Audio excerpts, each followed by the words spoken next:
Welcome back. It's the State of Football, Part 63 edition here on Wednesday, October 28th. Your new home for real football talk in the mornings, weekdays, 9 a.m. Eastern. Of course, the NFL Draft Tailgate Show, 10 a.m. Saturday. We're 6 days a week here live on Twitter, Periscope, Facebook, Instagram, the whole shebang. So we appreciate all the love and support, all our chat room people. We do it for you guys. So feel free to drop us a line. We've got a great show lined up for you today. Of course, RIC in a place to be. Ric Serriella, telling it like it is when it comes to the NFL draft and everything football. Riding solo, flying solo today. No longer joining us today will be John Murphy, unfortunately. Thoughts and prayers go out to John, his family, the entire Gulf Coast region as he's dealing with this latest hurricane. Another day of no power for John, no internet connection. Hopefully we can have him back here this week. But we've got a great show lined up for you today at 9:20 a.m. Eastern. We're going to have Clark Judge of the Talk of Fame Network. If you were tuned in last week for our Rick Gosselin interview, it was really cool to go behind the scenes and discuss not only the 2021 Hall of Fame finalists, but also the process. And we may have discovered a flaw in that process. I'll talk to Clark Judge about that. And then 9:40 a.m., we'll have Jeep Chryst, one of the coaches for the Hub football camp that we've been talking about. Of course, NFL Draft Bible will be on location in San Diego November 14th for the Hub football camp. We're excited about that. Make sure you follow us. We'll be dropping some of the player announcements who are confirmed for that event. Really excited about the talent who will be out in San Diego. We've been communicating with the NFL teams directly, trying to bring them the players they want to see. Due to the new COVID protocol, it's so tough to get a player into the building. You now have to quarantine for 5 days before you can get on the field and work out and try out. So, you're seeing a big dilemma in that marketplace, and agents are feeling frustrated. So we're here to bring some relief and some solutions to those problems and dilemmas. So shout out to Don Yee, who is the man behind this event and providing this platform, the agent, of course, as you probably know, for Tom Brady and Sean Payton. So we got the best of the best heading out there. Of course, John Murphy will be joining me out there in San Diego. But today we begin with some somber news, some disappointing news, some news that obviously is going to impact the NFL draft process. And I would say about, 7 o'clock last night, my phone was ringing up like a Christmas tree with the announcement that the East-West Shrine game will not be played for the 2021 draft season. Now, obviously, my involvement with the NFLPA Collegiate Bowl. We clearly compete for the same players, but this is not something you want to see because at the end of the day, it's about the players. And so here we are with the COVID pandemic, this platform now being taken away from the players. Here we are, October 28th, that event scheduled for about 3 months from now. I will say this, the logical question everybody wants to know, is the NFLPA Collegiate Bowl going to have a game this year? We don't know. We don't know. And obviously a decision will have to come soon because that window is closing. I will say this, going back to the Hub football event, and the reason why we're doing that is because of the new protocol implemented by the NFLPA, which says what? You have to quarantine 5 days. You have to pass X amount of tests. I think it's 3 or so many within a span.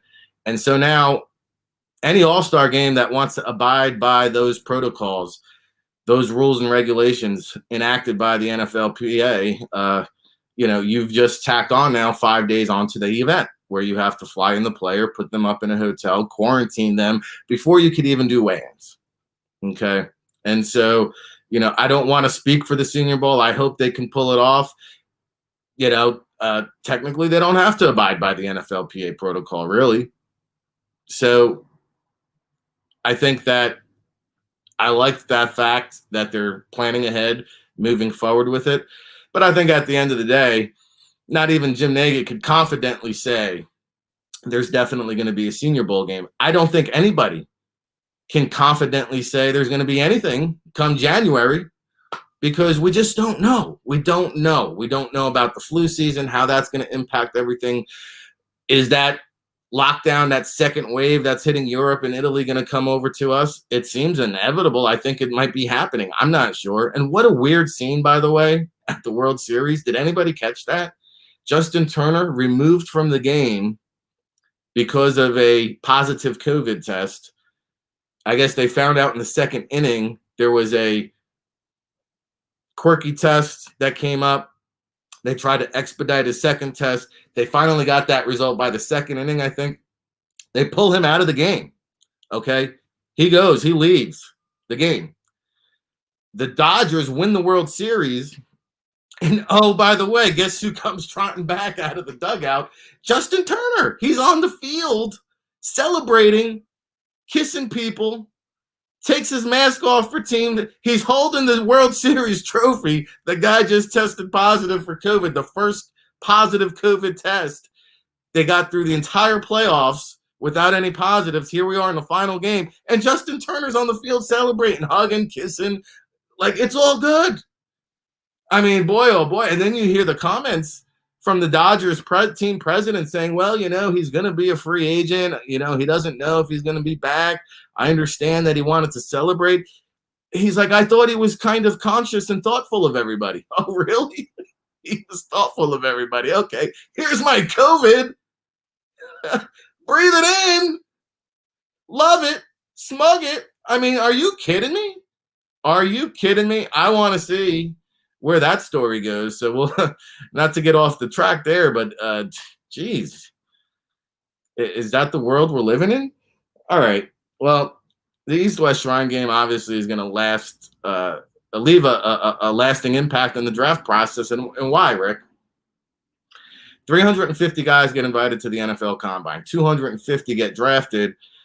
But then there's about 1,000 guys signed after the draft class. And so, when you only have and it's so overdue for a second combine, a real second combine, not the BSN nonsense that goes on, but like a real legitimate secondary combine where you have the next wave of 250 or whatever it is. There is such a need for the testing because at the end of the day, anybody can tell you the top 100 guys, and the Senior Bowl does a great job getting the best available talent. Now, let's be honest, the NFL teams pretty much have a good finger on the pulse when it comes to those guys. So I always value games like the East-West Shrine game and the NFLPA Collegiate Bowl because any scout will tell you that's where you make your money. Day 2, day 3, the undrafted free agent. I mean, we talk about it all the time. 1/3 of your team now consists of undrafted free agents. So if you don't know how to scout those guys, right, well, then you see it in the win columns, believe me. Now, the small school guys, here's my talking point. This is where it drives me nuts. It gets me so crazy because now the FCS bias is real. The FCS bias is so real that I even underestimated the realness of it. I mean, 6 guys, 6 from the FCS drafted last year. Wow. Whew. That is really, a piss poor job by the NFL. I'm putting them all on blast. And it goes back to the fact that when you don't have the verified measurables, when you don't have the testing and the results of a small school guy, hey, he looks real fast, but hey, I can't confirm that he's 4.4 speed. And James Robinson, here's a guy, okay, that scouts were scared to go to bat for. And look at what he's doing now. Look at James Robinson now. And I'm telling you, some of you scouts out there need to grow a sack. And I'm not talking about all of you, but some of you need to really, take some risks, put your name on the line a little bit. And guess what? You're not always going to be right, but stop being scared to be wrong. That's what I'm tired about. And, I saw like Kenji Bahar from Monmouth was at the Baltimore Ravens tryout yesterday where they signed Des Bryant and they had somebody else running routes, I believe. And Kenji Bahar, who's a Baltimore native, by the way, played his football at Monmouth. Very good looking player. Now, I'm not out here trying to tell you that, Kenji Bahar is Deshaun Watson. But what I'm telling you is that he's much better than a lot of these jalopies they bring in. I mean, I look around the league, some of these guys that are playing, Kenji Bahar is really a good-looking developmental quarterback that an NFL team would want to work with. But because scouts are scared to pound the table, it was so hard to find love for Kenji Bahar. Hey, did you go and watch him? Because I did. What's the problem? Like, you guys got to start doing your homework and start getting on these FCS small school guys. That's what we do here at the NFL Draft Bible. Woo! NFLDraftBible.com, bringing you the names you need to know first since 2002. It's what we do, so make sure you log on. Go All Access. We are going to have a new look coming soon to you with premium content, interviews, scouting reports, of course, the NFL Draft Bible publication. Subscribe now. You see the book behind me, Scout Speak, by our good friend Neil Stratton. You go All Access. You get a free copy of that book, Scout Speak, so we'll drop that in the mail to you, of course. Tonight, if you're not registered, Brian Baldinger of NFL Network is going to be doing our defensive line breakdown seminar. He'll be doing breakdowns of J.J. Watt, Julius Peppers, Aaron Donald, who is just wreaking havoc on the NFL. Our next guest coming up, Clark Judge, will probably be discussing Aaron Donald. Oh, I don't know, maybe 10, 15 years down the road, but there's a guy that will be getting fitted for a yellow jacket. I think coming into last week, he had 33 QB pressures himself. And so that's, as many as some teams are having. So it's going to be fun stuff. If you haven't participated in a Baldy Breakdown seminar, check it out. Again, NFLDraftBible.com. That's tonight at 9 p.m. Eastern. Of course, we have the Friday Night Scout School every Friday with longtime veteran scout David Turner, NFL Draft Bible Director of Scouting Ryan Roberts. That's every Friday, 9 p.m. Eastern. And, of course, if you'd missed our show yesterday, it was really a great tribute. I mean, what a remarkable man Dave T. Thomas was. I had no idea, his involvement. I had no idea. I mean, it's so hard to scout NFL. The fact that he was doing NHL scouting, baseball scouting, he was literally sitting next to Bill Belichick as an advisor during the past couple drafts. And Paul Crane, our guest, just really a wonderful person and probably the closest connection you will find to Dave T. Thomas, who lost his bout with cancer last week, almost 3 decades battling that illness. And so if you didn't see it, please go back. It starts around the 33-minute mark of yesterday's show. And, Paul shared the war stories, and we had Russell Landy on. And we will have Howard Balzer on tomorrow to discuss more Dave T. Thomas, a pioneer in the NFL draft industry and someone that has paved the road, especially for folks like us here at the NFL Draft Bible. So we continue our tribute to Dave T. Thomas, an incredible person and a lasting legacy on the draft industry. Okay, today we have some excellent guests. Coming up at 9:40, we have Jeep Chryst, and right now we have Clark Judge, who is doing a wonderful job at the Talk of Fame Network. I enjoy reading the articles there on the website. Of course, we had Rick Gosselin in last week to talk some Hall of Fame, and today we have Clark Judge to talk some Talk of Fame. Clark, I'm going to ask you to do the unmute button and join us here. And good morning. We appreciate you taking some time to chop it up and talk some football here on the State of Football. Oh, thanks for having me. It's a pleasure being here. Absolutely. And, we appreciate all the support that you've shown NFL Draft Bible throughout the years. My co-host, John Murphy, who is down in that New Orleans Gulf Coast region, is dealing with the hurricane. I don't know what part of the country you are in, but hopefully you're safe and sound where you are.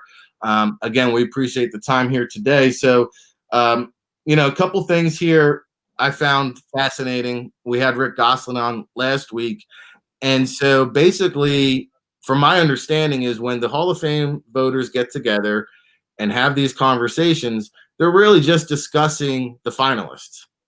And so, like, any player that doesn't qualify in that category really doesn't get a fair shake in terms of being able to state a case, throw somebody's name in the mix that might have fallen through the cracks, might have been overlooked because it happens so frequently. Is there anything we can do to raise more awareness? For example, the Sterling Shepard article I read the other day, he essentially will never even get a chance to hear his name in that room because he hasn't been a finalist. Is that accurate? Yeah, I'd say that's fairly accurate. I'd say the suggestion would be to log on to talkoffamenetwork.com because we write a lot about those guys. And every Monday we have a State Your Case where we're talking about people like a Sterling Sharp, who certainly is qualified to be among the finalists. And then it's up to that group to decide whether he should be in the Hall of Fame. But you're absolutely right. Until or unless you become one of those 15 finalists, your case is never heard. So we have 130 persons on the preliminary list right now, 130. That's going to be whittled down to 25 semifinalists. And then from the 25, we go to the 15 finalists. And it's frustrating because you'll have, for instance, a guy like John Lynch. John Lynch, I think, will be a finalist this year. That would be the 8th straight year he's a finalist. Now, I know Ira Kaufman, work with Ira Kaufman, who has to present him. He's the Tampa Bay representative. He's one of the two guys that presents him. The Denver representative presents him as well. What can you bring to the table after 7 years of going in there and not getting him in that's new? Because we've heard it all before. And what happens is that guy, and I'm taking John Lynch as an example in the past, Harry Carson was one of those guys, Art Monk. They continue to take up a spot that could belong to a Sterling Sharp, could belong to somebody else who needs to get in there and never has his case heard. We had Everson Walls come in, the 20th year of eligibility, his very last year of eligibility. He was discussed. He didn't get in, but that's the last time he had a chance. Now he's in the senior pool. And once you're in the senior pool, I'm sure Rick Gosselin probably told you, there are 59 all-decade players in the senior pool, and we pull out one a year? That's just not fair. And so a guy like a Sterling Sharp, but go back even farther, Drew Pearson, who's now a senior nominee for the class of 2021, but keep going back farther and farther. Ken Anderson for the Cincinnati Bengals, for instance. Those guys just get forgotten. And as you mentioned, fall through the cracks. And it makes it, I think, frustrating for fans, people like you, voters like me, that we never hear about these guys. Because I wrote about somebody yesterday on our site, talkoffamenetwork.com, Larry Brooks. You can make a case for him. Nobody will. I know when I wrote that, he's never going to get a shot. But the fact of the matter is, I compared his stats in the 1970s, 1976, I think it was, to Aaron Donald's. You mentioned Aaron Donald's. He had better stats than Aaron Donald, but nobody knows who Larry Brooks is. And the Rams of the 70s, their defense was as good as almost anybody out there but the Steelers, and nobody really cares or really thinks about them. No, it's remarkable, and it just makes the Talk of Fame network so unique, so valuable, because really it's terrible that, that Rams defense was legendary. Yeah. And nobody says, hey, remember the 76 Rams. They all say, hey, remember the 85 Bears. And I guess, winning championships obviously helps add to the case. But like Sterling Shepard, I mean, Sterling Sharp. He was the one that everybody said, wow, he's the guy headed for Canton. Now, his brother came along and had a very successful career and a Hall of Fame worthy career, but he just was more of a, really, it was uncommon at the time to have the athletic prowess of a Shannon Sharp, right? And he was able to win with the Broncos and the Ravens, and he had consistency over the course of time. Yeah. And I don't want to call him a compiler, but in a way, the body of work was there. When I worked on the Mike and the Mad Dog show really early on in my career, the most fun, most memorable shows that they did would be every year when the Hall of Fame came up. And their criteria was, and this was for baseball, obviously, but their criteria was if they had 10 Hall of Fame seasons, right? and they would go through season. That's a Hall of Fame season. That's a Hall of Fame season. That's really not a Hall of Fame. And if you had 10 Hall of Fame seasons, you're almost like a no-brainer, right? You do it for a decade at a very high level. Hey, you're a Hall of Fame guy. Now, Sterling Sharp, he obviously suffered that neck injury, so I think he only played 6 or 7 years. Now you take a look at Terrell Davis. Maybe the Super Bowls is what the kind of puts him over the edge, but you can argue, and I know TD had the 2,000-yard season, but you can even argue that Sterling Sharp was more dominant at his position during an era, where running ball was in vogue, right? Now it's passing, but in a time where, some of the receiving numbers that Sterling put up, I could only imagine what it would look like in today's NFL. Yeah, I'm with you on that. I mean, he had a 7-year career, but 5 of those years he goes to the Pro Bowl. He was an All-Pro. I don't think it was 4 times. I don't know what that was, but in any case, in those 7 years, he was a dominant player. To me, as dominant, I wouldn't say more, but as dominant as a Terrell Davis, with one major exception, which you just pointed out. Terrell Davis goes to 2 Super Bowls, and so that's one right there. Then he wins them. He's a Super Bowl MVP. He's a league MVP. He's a league offensive player of the year. You start going down those numbers, and then you look at his playoff record, and that's what pushed him over the top, because his playoff record is astounding. We like guys who show up big in big games, and that's what Terrell Davis did. But I look at that as being a watershed moment for the Pro Football Hall of Fame, because ostensibly he had a career that was magnificent for 3.5 years, 3.5. And I am one of those who strongly believes that durability should be a factor in choosing Hall of Fame players, because you can line up a litany of players who had 3 or 4 really good seasons and then faded away. Well, now all of a sudden the door is open to all of them. Kenny Easley the same way. And I'm not criticizing Terrell Davis for being in there. He was a great player. But I think the yardstick has really moved because of those 2 players. Easley had a short career, also cut short by an injury. But Sterling Sharp, in his last year, 1994, he caught 18 touchdown passes. At that point, it was the second most only to Jerry Rice. And he had a zillion yards. And at the end of the year, the last 2 games, he had the neck injury, which sidelined him and finished his career. And we suddenly forget about him. And I will say, this is my opinion, he's a very difficult guy to get along with. He's a guy who's known as not media friendly, whatever. That should have absolutely no bearing on his election. And I don't know that it does, but it doesn't help his cause. I will tell you that. Doesn't make any difference to me. I didn't cover him. I know of him, didn't cover him, but I watched him. I think what hurts him much more is the fact that he was there just before the Packers went over the top with Brett Favre. Favre and he pushed that team to 9-7 in 1992. What a very good team. But Sharp and Favre. And Ron Wolf said last week, I was talking to him last week, and he said, he's the reason we got that thing turned around. He and Brett Favre are the reasons. Talk about Brett Favre, first ballot Hall of Famer. Yeah, sure. Sterling Sharp, it's like he never existed. And I find that I'm going to launch on one other diatribe here for a short period of time here, but I find that really sad, because history to me throughout this country, not just in sports, but throughout the country, has taken a hit. I mean, and people really don't really care about them. In some colleges, they're not offering history courses as mandates for fulfilling your requirements. And I just think I'm a history major. I think it's a great lesson. I believe in those who can't remember the past are condemned to repeat it. I believe in that. And so you look at some of these guys in the past, you say, look what they did in the era they played. And yet the NFL Network last week, to celebrate the tight end, National Tight End Day, whatever that is. I didn't realize it existed, but they celebrate National Tight End Day. They listed the greatest tight ends of all time, the greatest of all time.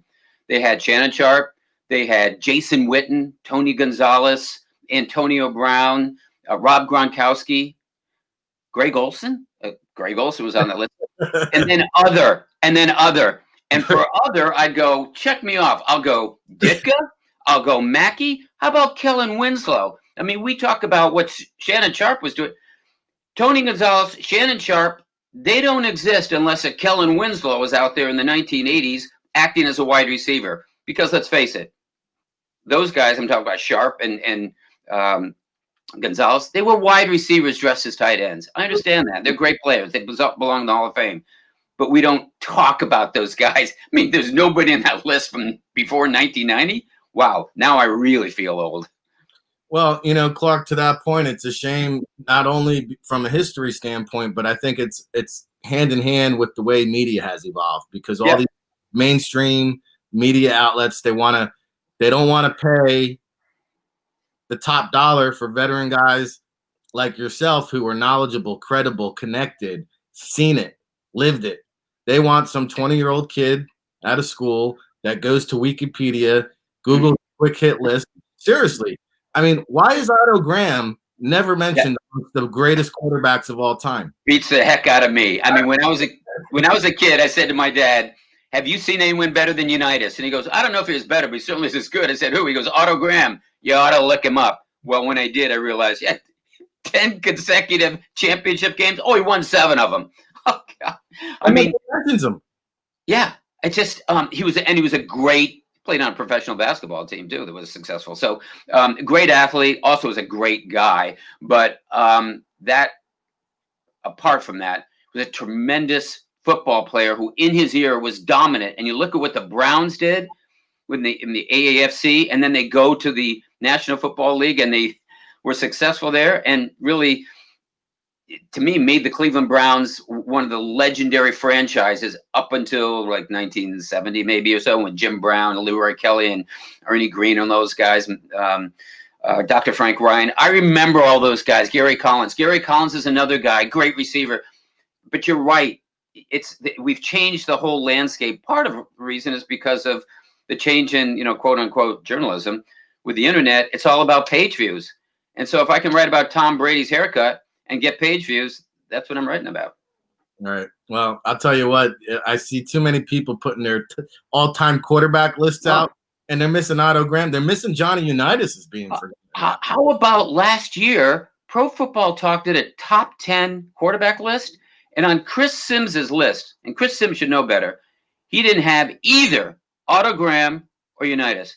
And I think on Florio's list, he had them like 9 and 10. You got to be kidding me. I mean, you got to be kidding me. Unbelievable. Hey, we're talking to Clark Judge, Talk of Fame. This is a guest I would want to have on. I could just do a 24-hour streaming show with Clark here. You mentioned Drew Pearson. You do have a seat on the senior panel. I don't. I'm on the contributor panel. Rick has got a seat, and so is Ron Borges on the senior panel. Okay, I was going to say, we've been shining the spotlight on some snubs. Who are 1 or 2 other guys that we could highlight here? Well, I know who finished second this year because I know who finished second. Ken Riley from Cincinnati. I'm a big proponent of someone like a Randy Gradishar from Denver. I would like to say, talking to you, Kent Hull, I'd like to see him get in. I don't know that that's going to happen. And I tell you, honestly, probably won't, because he played a position where it's really tough to get guys in. We've had 2 centers in the last 21 years. And I'm talking about modern era, not seniors.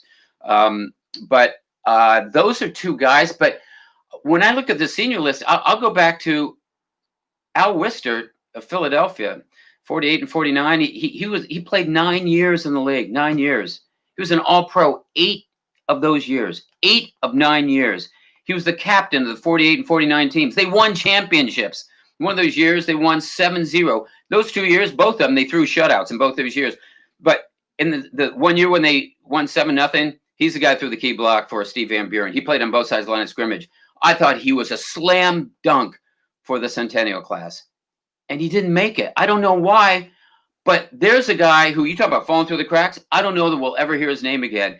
If you had a guy today who in 8 of his 9 years was an All-Pro, we'd be talking about first ballot Hall of Famers. But instead, we have conversations like an ESPN on the season opening game on the Monday night broadcast.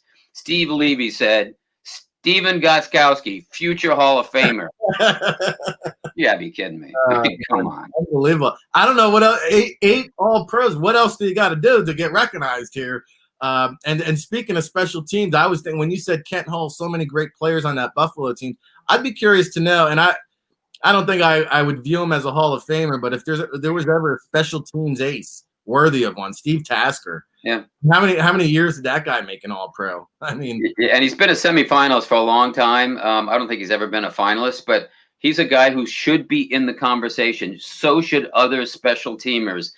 Billy White Shoes Johnson was all decade, 2 decades in a row. Well, if you're the best at your position, I don't care if it's kick returner, punt returner for 2 decades, I think you at least get in the room to be discussed. But it's very difficult for special teamers to get that kind of entree, partly because some guys in that room just look at it and say, well, what are they playing? Like they're out in the field where 6, 7 plays a game, or they're on the field very briefly. They're not on the field as long as defensive starters or defensive stars in the secondary or offensive starters. And I think that's unfair. And we had to fight that battle with Morton Anderson when he came up, because we had prior to that only 2 special teamers. I'm talking about strictly special teamers. And that was Jan Stenerud, who was the first and only special teamer for 51 or 2 years. Then Ray Guy comes up, and people in Buffalo should know about Ray Guy. I mean, to me, he was the greatest punter I ever saw. He was more than a punter. He was a great athlete, weapon. He's a guy that changed the course of games through field position. And we finally got him in, I think, his 9th try as a senior. And I know he was somewhat bitter about it because I think family members had passed away, and he's thought, what else do I have to do? He was a member of the 75th anniversary team, the NFL's all-time 75th anniversary team, as is Billy White Shoes Johnson. They were the only 2 guys who weren't in the Pro Football Hall of Fame. What did they do wrong? They were specialists. That's what they did wrong. So we at least got Ray Guy in. And then when Morton Anderson came up, I'll never forget it, because he was at that time the all-time leading scorer. He's not anymore. Adam Vinatieri is.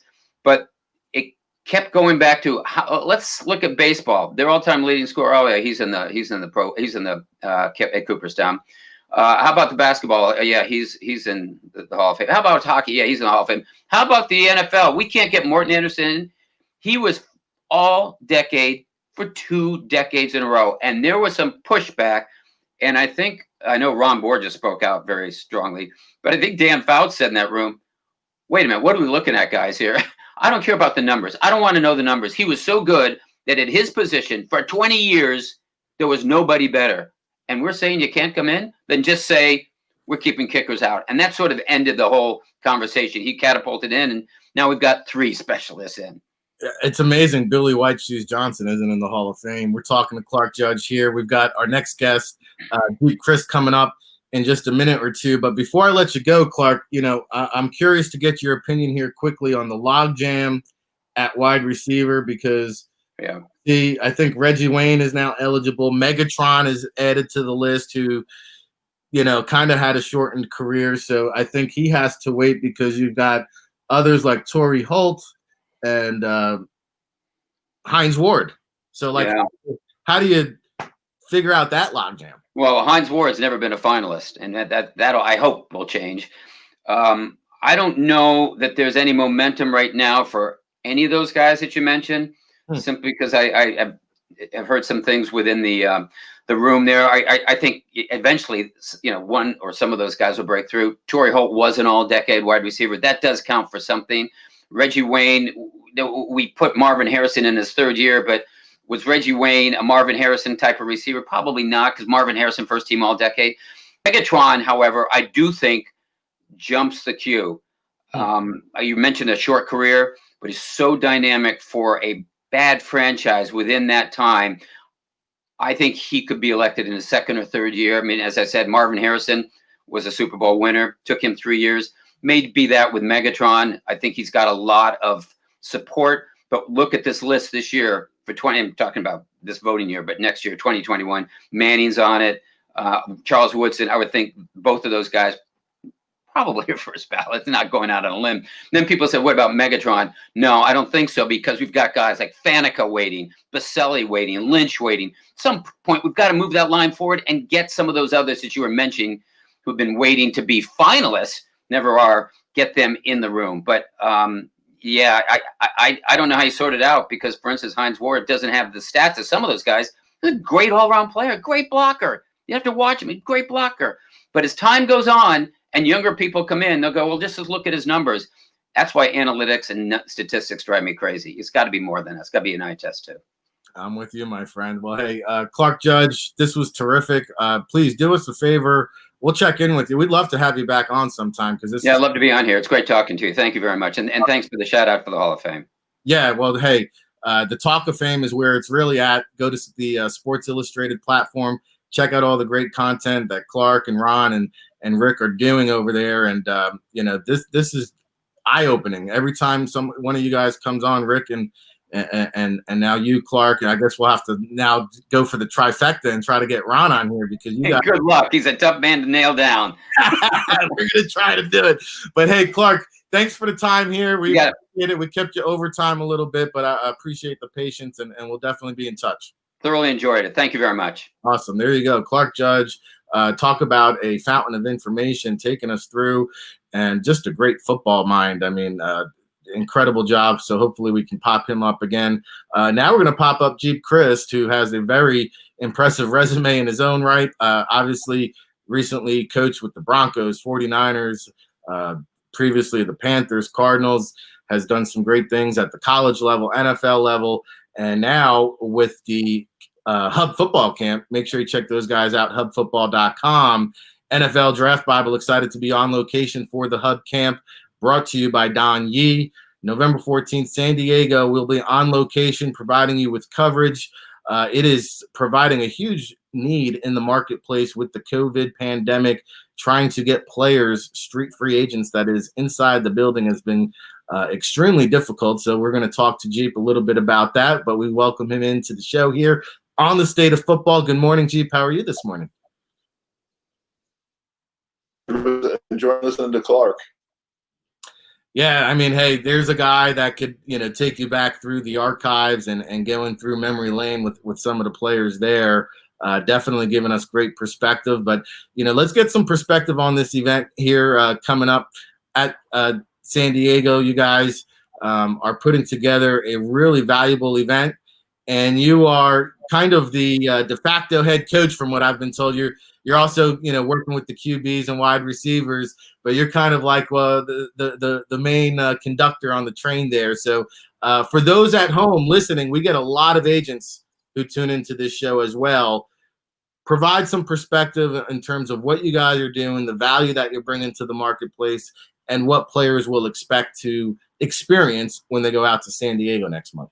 We're exactly right using the term marketplace, because we know it's a opportunity for the players that are coming. It's an opportunity for agents who are representing players. But more importantly, we know, and I've been coaching the NFL for 25 years, you have players that get injured. You have players that aren't performing. You want to go to a younger player this time of year or later on in the year. Well, how do you find those players? We know that the NFL draft is the primary way, the primary source, the primary information that we can build our team, our roster. But there's so many other ways. Undervalued way, when you would get the final 53 cuts, you would pour over that list because you could claim someone cut by another team. A lot of times people would protect their younger player in that instance. Then you would have not only the unrestricted free agents in the offseason, but the street free agents. You'd also have the June 1st cuts as well. So we see the hub right in the middle of the marketplace. It was a great vision by Don Yee, along with Jamie and Tom, to say there are some really talented players out here. And I know when I was coaching in the huddle at Chicago and the Bears in 1991, we had Keenan McCardle step into the practice squad huddle. And he had just been picked up from the Browns. And then the Browns had an injury, so he was claimed. And that Sunday, he had 2 touchdown passes. Keenan never was on another practice squad. I think he played 13 years in the NFL. So there are kids out there who are only one step away from stepping onto an NFL football field. And I think in today's marketplace, the pivot to COVID, with all of these rules, protocols we have in place, this is an off-site workout, but not just for 3 or 4. We've had tremendous interest, over 200 applications for this November 1, and some really good players, people that have been in NFL facilities. So we're excited to host this event. Yeah, I've had a chance to see some of the registrations. We'll be announcing some confirmation soon on the Twitter. But I mean, it's a great combination of some veteran guys that you say, oh, wow, I didn't realize he's not signed.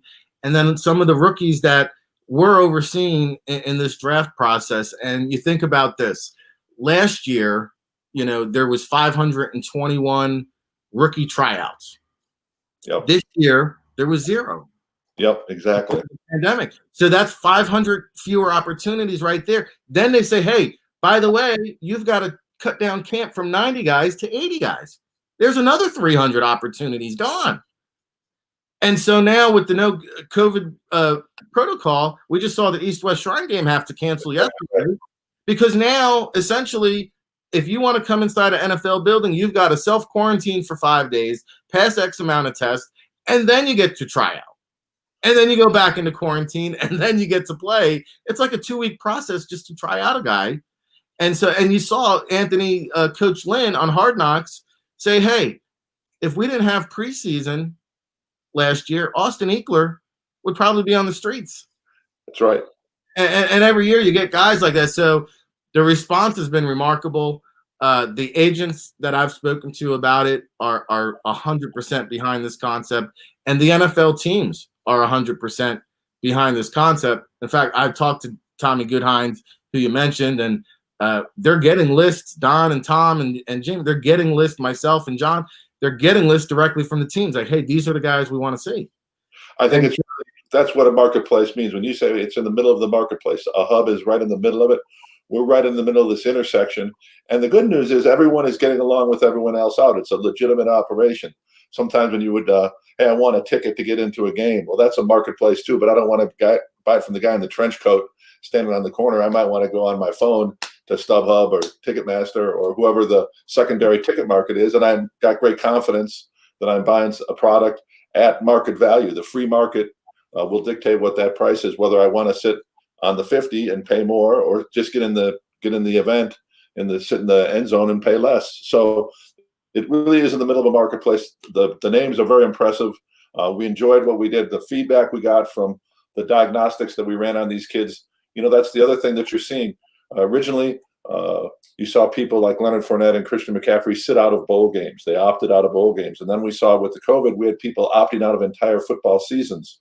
They still want to play football. They still have market value. So how can they go to show their skills without risking injury? And I think the hub is a great place to do that. Yeah, and you know, the real value is you guys had a handful of NFL teams on location, on site, NFL scouts on site. There will be more NFL scouts on site. But the great thing is you guys bring in the professional camera crew. You're shooting the coaches' film. It's being distributed to all 32. I've got GM saying, hey, can you send me the roster? I can't wait to see it. Let me know who looks good out there. And so the next question is the biggest question I get asked, and I'll let you explain it because you're the one conducting the train. But the number one question is, hey, well, what exactly am I going to be doing from a player perspective? And I think the great thing is what I've heard from the NFL teams, there will be no combine testing, no measurables, none of that stuff. They've got the numbers, right? They've got their own numbers for the most part. And so they want to see if they can play, if they're still in shape, if they're doing the things they want to be doing. And so what are the type of drills? What are the kind of what kind of workout? You know, I get asked, will there be one-on-ones? Will there be 7-on-7s? Is it strictly positional work? Take us through that process and what you run these guys through. So you're exactly right. We're not looking for combine numbers because those are used as one of many diagnostics. We've also known, as you said, that the Shrine Bowl is canceled. You know, the Senior Bowl or the East-West Shrine or these other events that would be more skewed toward football, but you're still playing 11-on-11 with all the risks inherent. What we're trying to do with the drills, number one, is show people are healthy and also in shape.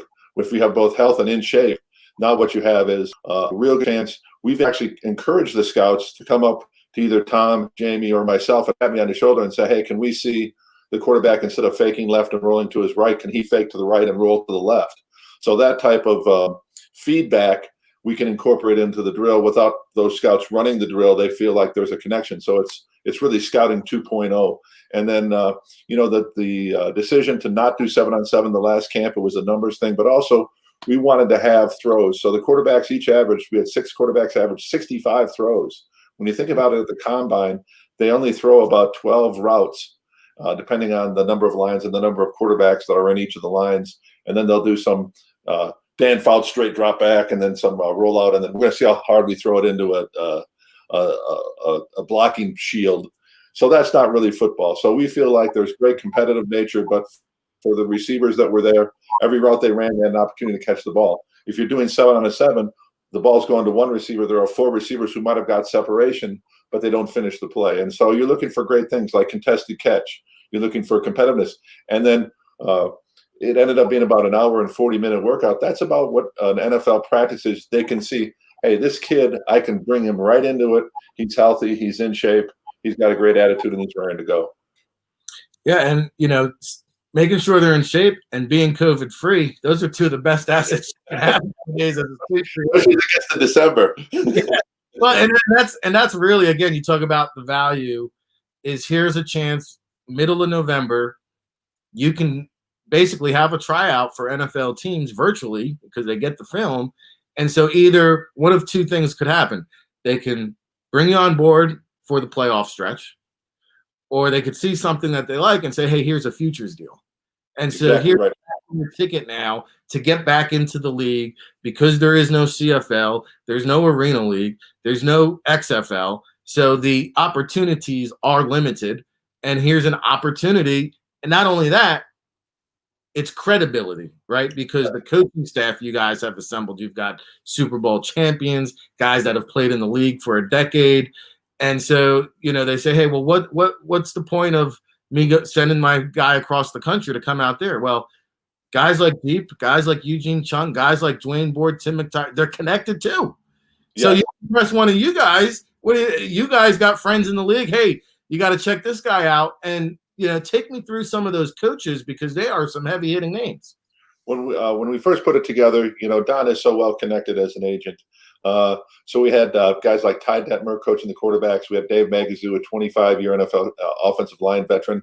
A side note, when Dave did it last year, it was really funny. We had one lineman show up and sign up for it. So it's like tutorial down there. So that, we would have – you're always going to have receivers, and we're going to be slinging the ball around, and quarterbacks are going to be wanting it. Then you put the DBs out there.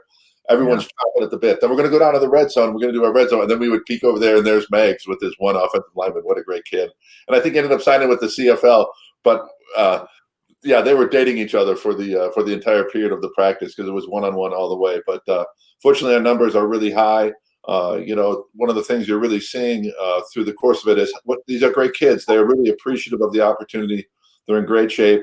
Instead of working out at a high school or a local park, they can come together for at least that day, feel like they're part of a team with a common goal. In this particular case, the common goal is to put your best foot forward. I was really excited about the talent level and even more so about the number of new guys that we have. And we also have, as a testament to the hub, we've got so many people chomping at the bit to want to come back. They want to come back and say, hey, I've worked on my deep ball. Hey, I've worked on my release first press. Now I want to show people. And that's another nice component. If you come back to it, you can show improvement. And you say, hey, this guy hasn't even reached his ceiling yet. Yeah, and Cole McDonald's a perfect example of that. A guy you had there last month, 7th round pick, didn't make the final roster, limited spots around the league. He gets a chance to show what he's got and get some fresh film out there and say, hey, you know what? Don't forget about me now. I'm still here. Hey, he was drafted, so I think it was the Titans saw something that they liked there, but it became a numbers game. And so you're going to see the talent is really going to be strong. It's going to draw a lot of intrigue.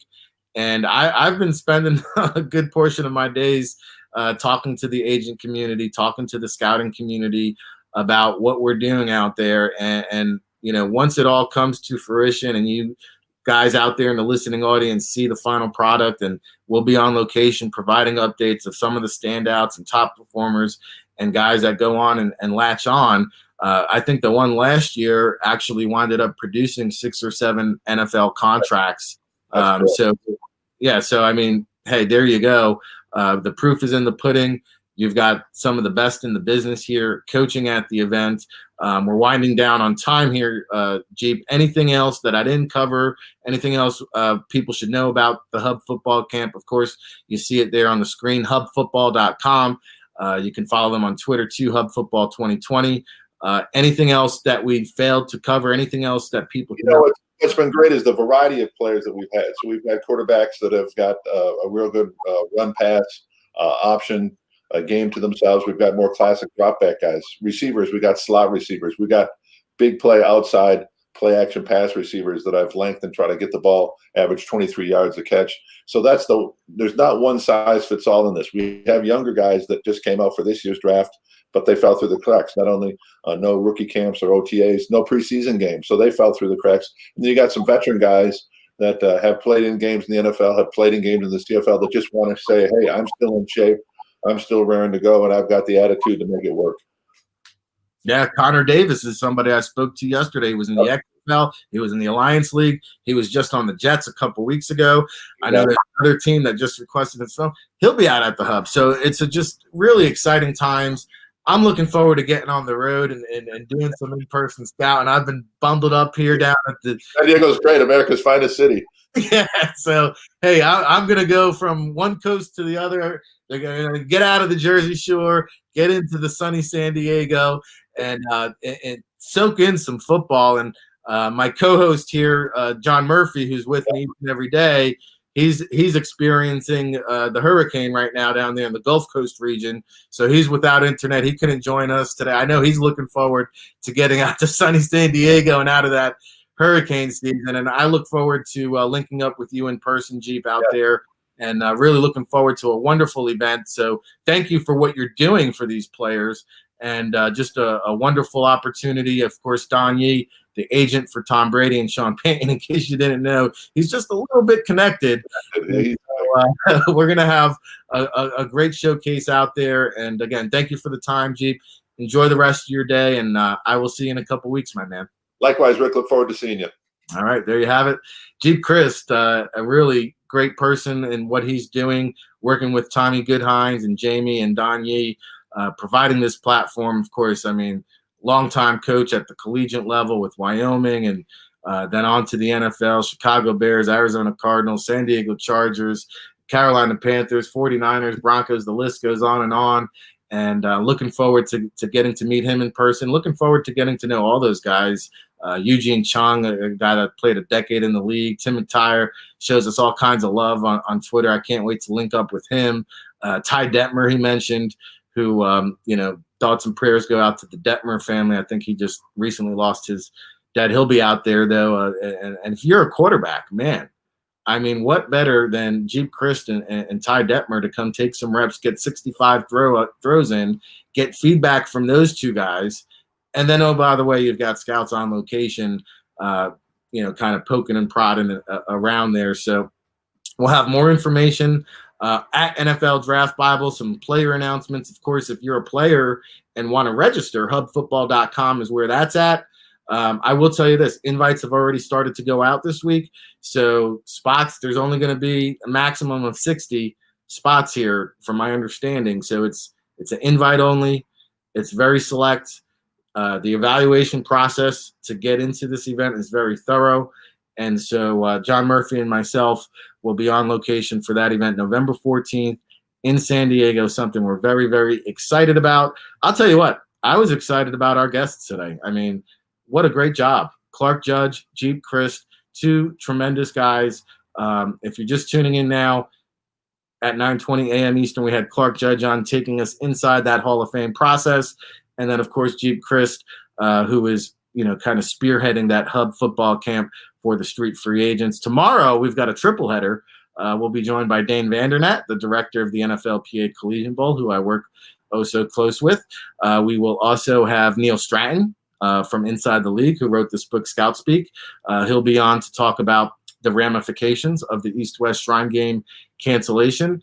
And we also have Samantha, help me out. Who's our other guest tomorrow? I know we have a good one. Is it going to be Well, Friday we'll have Big Law, Lawrence Howard Balzer. How could I forget Howard Balzer? We'll pop Howard on and continue our tribute to Dave T. Thomas, who, oh, by the way, Paul Crane did such a wonderful job yesterday. Check out yesterday's show around the 33-minute mark. We go down memory lane with Dave T. Thomas. Of course, Tuesday we always have Russell Landy. We did our college football NFL draft spotlight. And then Monday we had Ralph Ventry going around the league with the NFL recap. So, hey, we're halfway through the hump.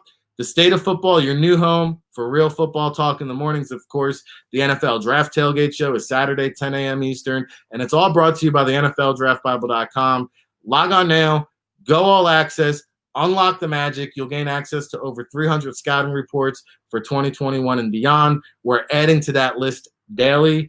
Also, if you subscribe, you'll get our updated fall rankings with the latest big board. You'll get a free copy of that book, Scout Speak, that I just mentioned. So it's really an incredible package. Again, tonight, the Baldy's Breakdown Defensive Line Seminar with Brian Baldinger. If you're not signed up, you can register now. He'll be breaking down Aaron Donald, Julius Peppers, some of the top defensive linemen from the past decade. Brian Baldinger does a great job. J.J. Watt, we can't forget about him. We'll go back to vintage J.J. Watt. I think Brian dug up some vintage film from 2012 to 2015. He called him the most dominant defensive lineman in football. You want to find out how to break down all 22, join us for the Baldy Breakdown Seminar tonight, 9 p.m. Eastern. Of course, Friday Night Scout School, each and every Friday with David Turner and Ryan Roberts, who also do the Mav Sports Take podcast, now featured on NFLDraftBible.com. We'll have that for you later today. If you didn't check out our Scouting the Nation article, you can also find that. It's as good as it gets if you want to have your finger on the pulse. Who's rising? Who's sliding? Who's surprising? I'll tell you this.